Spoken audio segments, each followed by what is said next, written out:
What's up guys, and welcome back to the channel. In today's video, this is the final drive for my Toyota Supra. I have a pending sale for it, so most likely the next video you see with my 2020 Supra is gonna be me bringing it to the dealer and saying goodbye to this car. So with that said, today's video, we're gonna do one full final review of the car, honest opinions, what it's been really like to own the Toyota Supra, and do I think you guys should buy this car? So let's hop in the Supra and go for one last ride, driving in my first ever brand new car that I've ever purchased, and see what it's all about. So to start off the video, let's first talk about why I decided to sell the car, and then we'll dive more into the honest final review of this car. So why did I decide to sell the Supra? Honestly, one of my biggest gripes with this car when I first bought it was about 6 months after I bought it, the used market kind of tanked on them and people were selling them for like 47 grand with no miles. Brand new ones were being discounted and it was like a $10,000 loss. I was looking at this car, I just bought it brand new, MSRP was 56 grand, out the door was 58 grand, and now they're being listed for $47,000. Now, not that I was gonna sell it, obviously 6 months after buying it, but I'm the type of person to where if I buy something, I really don't like to know that the value just tanks like that. And you do kind of get that when you buy a brand new car, obviously. But that kind of gave me a little bit of buyer's remorse instantly, because I was like, I really wish I would have waited 6 months to buy one used and I could have saved myself $10,000. So that kind of got me just a little bit. Along with that, when I bought this car, it was garage kept, which was really nice. And then about, I guess, a year and a half later, a little bit less than that, when my brother bought his second Audi R8, the Supra got kicked out to not being garage kept anymore. And for me, once again, I was looking at that like, man, I just spent almost 60 grand on a car and now it's not even garage kept. It's gonna be sitting outside getting bird pooped on, dealing with the elements and things like that. And that also kind of got to me where I was like, maybe I shouldn't have bought such an expensive car for my second car alongside the GTR. Maybe I should have just bought like another 370Z, something that was 30 grand. So the pricing of the car, it's not that I couldn't afford the car, it's just, it was hard to value and justify that much money tied into a car that was not only going to be sitting outside, but then had tanked in value to where I'm losing my butt if I were to sell it. Like if something came up and I had to sell the car, a $10,000 loss, I would sell it and just not get much money out of it. So then if we fast forward to 2021, summertime, used car values, as you guys have seen, have shot through the roof. And used cars are going for so much money, especially one in really good condition. A lot of used cars can go for what they went for brand new. My Nissan GTR is ridiculously priced right now. If I were to sell it, I would make over $15,000 in 4 years of ownership. My brother bought his R8 at the beginning of the year, and luckily he did, because if he had waited 3 more months, it'd probably be a 6-figure car. So looking at the used market now, and of course I've owned this car for 2 years, so it's kind of lived a good life with me. I've done a lot of things to it. Looking at the prices, I was kind of like, you know what, I can actually sell the Supra for what I paid brand new 2 years ago, and especially after going through a solid year and a half of owning it where the values were 10 grand under what I paid.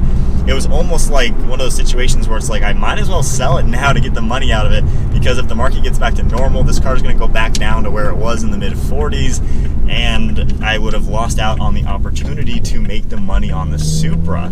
So that was definitely a really big factor of me deciding to sell a car and thinking it'd be a good idea to sell it. On top of that, the timing worked out perfectly to where the new 2023 Nissan Z just got unveiled. And if we go now onto a different path and talk about one of my complaints with this car, I've been getting bored of the automatic transmission. I think one of the biggest things that I've learned owning this car alongside my GTR, I don't like automatics. Like I really don't like torque converter, traditional automatics in a sports car. When I bought this Supra, it was a perfect car for me the last 2 years. It really was. I was doing airport runs every single month, and on top of that, I had moved to a house to where it took me 15 minutes just to get out of the city, to get to all the normal roads, to do anything and to go anywhere. So the GTR was getting annoying. A manual transmission would have been annoying for that type of driving that I had to do. And then, so buying this car, it took that burden off the GTR and it just made it a heck of a lot better for me. And this was a really comfortable, good, usable car. But on the flip side, the last 6 or 7 months living at this new house, which I'm very close to the highway, I don't have to deal with all the train tracks, the stop and go, traffic lights and everything like that. I don't need that comfort anymore. And the automatic is just getting annoying for a sports car. I've heard the term slush box, and you can tell a torque converter, even though the ZF is probably the best automatic you can buy, I don't know, just the slow speed stuff, the response, you can tell the pressure in the torque converter has to take a second to get pressurized to hold the gear. It's just so much different. It's a night and day difference driving an automatic than a dual clutch, and of course than a manual. And I know that's very nitpicky, and some people may not notice any difference between the two, but for me, I just noticed such a big driving difference between the two transmissions, and it's getting annoying. I don't like the lack of not response, but there is a difference in the driver feedback and the control I have over the transmission. So the fact that the new Z came out with a manual transmission, that was a huge thing for me. And honestly, if this car was a manual, I don't know if I would be selling it right now. The manual is the biggest reason, I would say, as to why I have decided to sell a car. It's just got that aspect where it's like, I don't know. It's hard to explain, you know, some people may not understand that, but the manual is the biggest thing, I would say. So when you look at the pricing, the fact that the prices have gone back up to where I can sell it for what I paid, even getting more than MSRP because of all the mods, that's just an opportunity I couldn't turn it down. It looked like a really good time to do so. And obviously, as you guys have known with the previous videos I have filmed, I am ordering the new Z. January or so is when I can put a deposit down. But that's basically why I decided to sell it. Just a few things just lined up perfectly. I have a lot of new things in my life on the personal side happening to where it makes sense to get rid of this one and move into a new car. For YouTube, you know, there's not much content left with the Supra unless I do E85 and a bigger turbo. The new owner, he plans on doing that, so this car will get a lot of cool things done to it. But for me, I don't justify spending another $4,000 in modifications just for a couple videos, and then there's nothing left to do. So I'd rather start over, and the biggest thing, because I'm kind of getting bored with an automatic, I just want to have that driver engagement back. I miss it. I miss the manual. My Nismo 370Z was one of my favorite cars ever. It was so cool to drive. It was so much fun. And everything that I love about the Supra is now in the new Z. Turbocharged, a lot of power, a lot of technology. I love my radar cruise control. I love the navigation setup. And the new Z is going to have all that stuff, but a manual transmission. And the fact that it is going to be a little bit cheaper, that's also a little plus. You know, it's like, it'll be, actually, with what I'm selling this for, I'll go over that in the following video. I mean, we're talking about almost a $20,000 difference in this car right now versus the new Z, and that is a lot of money to go towards other things in my life for the next phase. So then, what is my honest review opinion of the Toyota Supra? Honestly, I think it's a fantastic car. I really do. If you're looking for just a really good blend of a sports car that has the refinements of a BMW, you know, those top tier luxury brands, the Supra is a great car. I have no complaints with it over the last 2 years, aside from getting annoyed with an automatic. But for what I used it for, a lot of just highway miles and putting miles on it, I have a little over 10,000 miles, which may not sound like a lot for 2 years, but keep in mind I have another car and a motorcycle, and I live with my brother who has 2 cars, so a lot of times I'm in the other vehicle. So 10,000 is pretty good, especially when I work from home as well. But it really is a good car that can do a lot. If you really, really are dead set on a manual transmission, you shouldn't buy this car because you're gonna get bored of it. If you're on the fence, like, oh, maybe it could work, you know, to be my only sports car, I think you might get bored in a little while. If you really do want that more driver engagement, I think at the current time, I think getting a BMW M2 competition would be the next best choice. I almost actually bought one instead of this car. Still torn on which decision would have been better. The M2 Comp has a dual clutch or a stick shift, and that is such a good car. It really is similar to this in a lot of ways, but you do have extra practicality. So that would be a great other option. Aside from that, in the next 6-7 months or so, the new Z is going to be a fantastic competitor if you want a manual. If you really want a manual, don't buy this and wait for the new Z if you really want just the 2-seater aspect. That's obviously what I'm doing with my situation. but this really has been a good car that can do the long haul, it can do the comfortable driving, and because of the BMW intervention, there is a sense of quality and solid feeling to this car on the interior, which you don't notice in normal brand cars. I've driven, of course, a million cars, from the Americans, the Ford, Chevy, Dodges, to the Asian cars, the Hyundais, the Kias, the Toyotas, Nissans, Honda, all that good stuff.